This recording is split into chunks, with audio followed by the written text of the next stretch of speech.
అందరి నమస్తే. VTV voice for the political ఛానల్‌కు స్వాగతం. ఉప ముఖ్యమంత్రి పవన్ కళ్యాణ్ చొరవతో ఏలూరు జిల్లా కొయ్యలగూడెం మండలం పరిధిలోని ఎర్రంపేట, రాజవరం గ్రామాల రైతులు రవాణా కష్టాలకు విముక్తి కలిగింది. జాతీయ గ్రామీణ ఉపాధి హామీ పథకం నిధులతో ఎర్రంపేట, రాజవరం మధ్య నిర్మించిన 3 కిలోమీటర్ల డొంక రోడ్డు పనులు పూర్తయ్యాయి.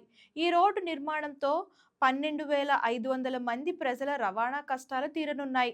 ముఖ్యంగా రైతులు పంట పొలాలకు వెళ్లేందుకు, పండిన పంటలు ఇంటికి తీసుకొచ్చేందుకు రోడ్డు సౌకర్యం ఏర్పడింది.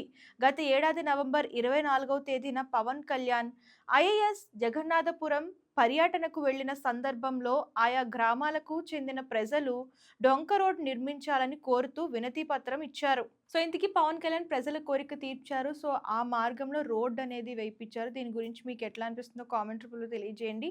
అండ్ ఇలాంటి లేటెస్ట్ న్యూస్ కోసం ఛానల్ ఫాలో అవ్వడం, సబ్స్క్రైబ్ చేయడం మర్చిపోకండి.